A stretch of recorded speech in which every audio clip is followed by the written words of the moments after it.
Gold, trusted gold buyers. మీరు తాకట్టు పెట్టిన బంగారాన్ని విడిపించి ఈ రోజు ఉన్న మార్కెట్ ధరకు కొనబడను. కేరళ పాలిటిక్స్ అనేది మన దగ్గర ఉన్న స్ట్రైట్ ఫార్వర్డ్ పాలిటిక్స్ కాదు. ఇక్కడ రిలీజియన్, ఇక్కడ క్యాస్ట్ అండ్ అఫ్ కోర్స్ వాళ్ళ హిందూ ఓట్స్, ఈ మూడు ఉంటాయి.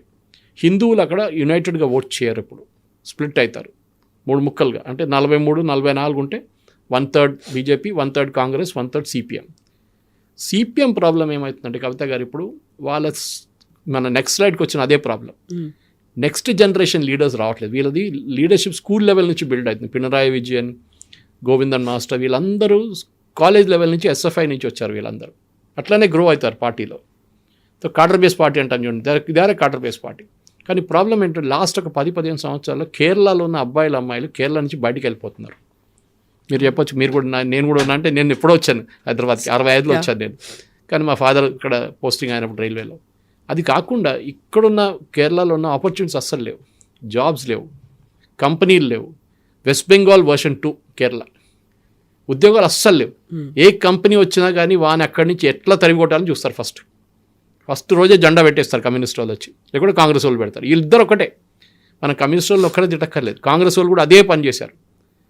మీరు బిలీవ్ చేయరు, I don't know how many people here know something called చెమట తోడలాలి in Kerala. Head load workers అంటారు వాళ్ళు.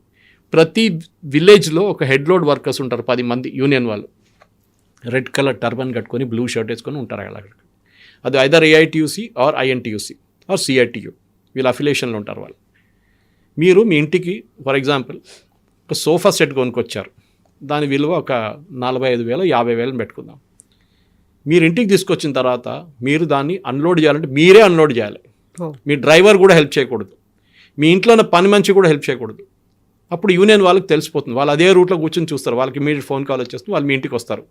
5 మంది వచ్చేస్తారు, లేకుంటే 10 మంది వస్తారు. అంత దింపడానికి 2 చాలు, కానీ 5 మంది వస్తారు. వచ్చి చూస్తారు, చూసి ఒక 10,000 కావాలంటారు.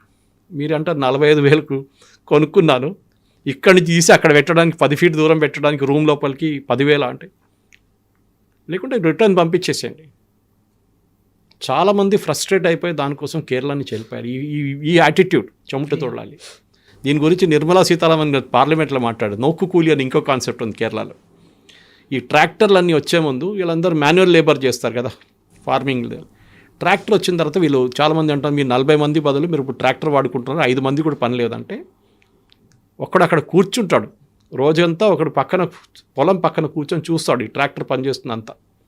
సాయంత్రం కాగానే అక్కడ ముందు పనిచేస్తున్న 35 మంది ఉన్నారు కదా, వాళ్ళ జీతం ఈయనకి ఇవ్వాలి. వాళ్ళు పని చేయలేదు, వాళ్ళు లేరు కూడా అప్పుడు, కానీ ట్రాక్టర్ యూజ్ చేశారు కదా మీరు. సో నోక్కు కూలి అంటే మీరు చూడడానికి ఒక ఛార్జ్ వీడు తీసుకుంటాడు. మీరు ఎక్కడ ఈ లోకంలో ఎక్కడ విన్నారు ఇట్లాంటి కాన్సెప్ట్స్? ఇదే కేరళని ధ్వంసం చేశారు. 2-3 మోహన్ లాల్ సినిమాలు ఉన్నాయి బ్యూటిఫుల్. ఒకటి వరవేల్పు అని చెప్పి వాజ్పేయి గారు మెన్షన్ చేశారు దాని గురించి. కుమరకంకి వెళ్ళినప్పుడు ఆయన ఒక బస్సు కొని, పక్క సెకండ్ హ్యాండ్ బస్సు కొని ఆయన పిచ్చి పట్టేస్తాడు లాస్ట్ మోహన్ లాల్కి. డ్రైవరు, యూనియన్లు, కండక్టరు, ఓ బాబా, మోటార్ వెహికల్ ఇన్స్పెక్టర్, వీళ్ళందరూ కలిసి ఆయన్ని తిప్పుతారు. అట్లనే మిథునం అని చెప్పి ఇంకోటి బిస్కెట్ ఫ్యాక్టరీ పెట్టుకొని మోహన్లా ట్రై చేస్తే అక్కడ కూడా అదే జరుగుతుంది. బిస్కెట్ ఫ్యాక్టరీ పోయి ఆయన ఫౌండేషన్ కూడా వేయనివాడు, అని కేబుల్ పెట్టనియారు అక్కడ. అట్లా ఎలక్ట్రికల్ కేబుల్ కూడా. కేరళలో చాలా జరిగినాయి అట్లా సూసైడ్స్. ఒక ఆయన పాపం కన్వెన్షన్ సెంటర్ పెట్టుకున్నాడు కన్నూరు వైపు, నార్త్ కేరళలో. ఆయన ఇనాగ్రేషన్ చేయలేదు, ఆయన దుబాయ్ నుంచి వచ్చి కష్టపడి ఆయన చాలా సంవత్సరాలు అక్కడ ఉండి వచ్చి పనిచేసి సెటప్ చేసుకున్నాడు. అంటే కన్వెన్షన్ సెంటర్ కట్టాడు కానీ ఓపెన్ చేయనియట్లేదు మున్సిపల్ కార్పొరేషన్, సూసైడ్ చేసుకున్నాడు. ఒక ఆయన వర్క్షాప్ పెట్టుకున్నాడు, ఆయనకి లంచం ఇవ్వాలంట, లంచం ఇవ్వాలని చెప్తే ఆయన వర్క్షాప్ బంద్ చేయించేశారు వాళ్ళు. ఇనాగ్రేషన్ ముందే బంద్ అయిపోయింది వర్క్షాప్, ఆయన కూడా సూసైడ్ చేసుకున్నాడు. ఇది కేరళ సంగతి. ఇప్పుడు తిరువనంతపురంలో ఒక IPS ఆఫీసర్, డీజీపీ, ఒక శ్రీలేఖ అనే ఆవిడ, తను అంత పెద్ద పొజిషన్లో ఉండి ఒక కార్పొరేటర్గా కంటెస్ట్ చేశారు. Is she going to become first mayor తిరువనంతపురంలో? She the first IPS officer from Kerala, lady IPS officer. చాలా ethically correct lady. And BJP join చేసినప్పుడు ఆమె మీద పర్సనల్ అటాక్లు మొదలైనాయి. ఇన్ఫాక్ట్ ఎస్టర్డే ప్రెస్ కాన్ఫరెన్స్లో కూడా ఆమె చెప్పింది మలయాళం ఛానల్స్లో, నా మీద చాలా ఆరోపణలు చేశారు, లేనిపోయిన పాత ఆరోపణలు అన్నీ నా మీద మళ్ళీ మొదలుపెట్టారు. నేను పోటీ చేశాను, గెలిచాను, మేయర్గా అపాయింట్ అవుతారో లేదని నాకు తెలియదు. సో ఇది ప్రాబ్లమ్ ఇస్, వీళ్ళు ఎవరైనా బీజేపీ, కాంగ్రెస్ గెలిస్తే ప్రాబ్లం లేదు సిపిఎంకి, బీజేపీ గెలవకూడదు. ఇన్ఫ్యాక్ట్ వినోయ్ విశ్వం ఇప్పుడున్న secretary of CPI, national secretary CPI ఏమంటున్నారు, మేము కాంగ్రెస్ గెలిచింది మాకు ఇష్యూ కాదు, బీజేపీ గెలిచింది చూడండి, it is a big worrying factor for us. Sreelekha's win is also like that. ఎందుకంటే ఈసారి బీజేపీ వైపు నుంచి చాలామంది మహిళలు గెలిచారు, చాలామంది. ఎందుకంటే ఒకటైతే రిజర్వేషన్ సిస్టమ్ ఉంది అక్కడ మహిళలకి 33, అది కాకుండా వాళ్ళు నామినేట్ కూడా చాలా బాగా చేశారు. మంచి ఒక డెలివరీ ఉమెన్ ఉండే, ఈ స్విగ్గీ డెలివరీ చేస్తుంది, ఆమె కూడా పోటీ చేసింది ఎలక్షన్ బీజేపీ వైపు నుంచి. సో అట్లాంటి ఎడ్యుకేటెడ్ పీపుల్ అక్కడ ఉన్నారు. కానీ వాళ్ళకి ఏంటంటే కవిత గారు నేను చెప్పినట్లు ఆపర్చునిటీస్ లేవు అక్కడ. ఇప్పుడు ట్రివాండ్రం డెవలప్ చేయడానికి ఇప్పుడు మోదీ గారు ఏమన్నారంటే నేను డెవలప్ చేసి చూపిస్తాను మీకు, less like Suresh Gopi is doing in Thrissur, my home town. కొత్త రైల్వే స్టేషన్ కడుతున్నారు, ఇది రీమోడల్ చేస్తున్నారు, సిటీలో చాలా మటుకు మార్పులు తీసుకొస్తున్నారు. కానీ దాని అన్నిటికీ వీళ్ళు పొలలు పెడతారు, సిపిఎం వాళ్ళు లేకుంటే కాంగ్రెస్ వాళ్ళు ఎవరు ఉంటారు వాళ్ళు. ఇప్పుడు మున్సిపాలిటీ సిపిఎం దగ్గర ఉంది, ఇప్పుడు ఈసారి కాంగ్రెస్ గెలిచారు. They will do something, they will definitely make Modi's life miserable. కానీ మోదీ గారు చెప్పారు మేము డెవలప్మెంట్ చేసి చూపిస్తాం మీకు. ఒక ట్రివాండ్రం మున్సిపల్ కార్పొరేషన్ మా దగ్గర ఉంది కదా, వీ విల్ డూ. అక్కడ దీనికన్నా ముందు ఒక మేయర్ ఉండే ఆర్యా రాజేంద్రన్ అని చెప్పి, ఇప్పుడు ఆమె ఎప్పుడే మేయర్, ఆమె she'll not have to resign now CPM వైపు నుంచి. ఆమె అరెగెన్స్తోనే ఓడిపోయారు సిపిఎం కూడా తప్పట్లేదు. ఆమె అరెగెన్స్ అంటే ఆమె is youngest mayor in the world by the way, 26 సంవత్సరాలు అంతే. పెద్ద స్టోరీ ఉండే ఆమె ఎలక్ట్ అయినప్పుడు 5 సంవత్సరాల ముందు.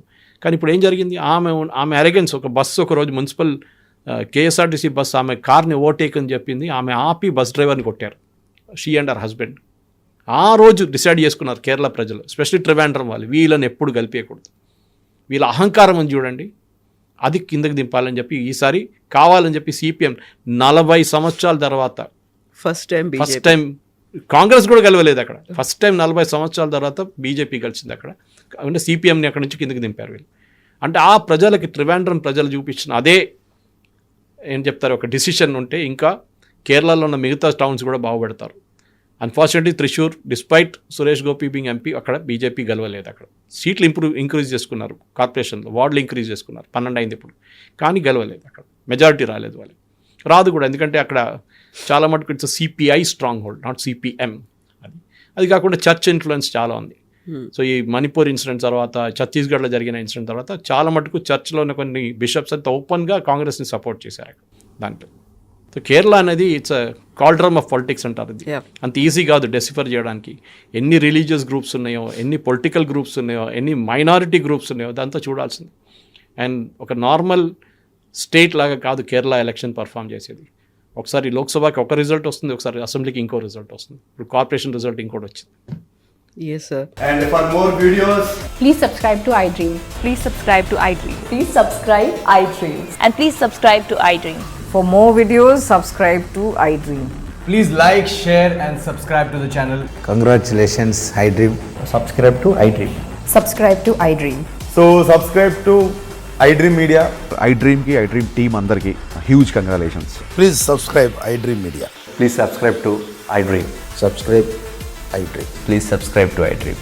iDream అంటే నా కళల ఛానల్ను సబ్స్క్రైబ్ చేసుకున్న నోరు తిరుగుతలేదు, మీరైతే గంట గుర్తు కొట్టండి. For more such videos, please subscribe to iDream. Subscribe to iDream. Please subscribe to iDream. Please subscribe iDream Media. Please do subscribe to iDream. Please subscribe to iDream Media. For best entertainment and information, please subscribe iDream. And don't forget to subscribe to iDream.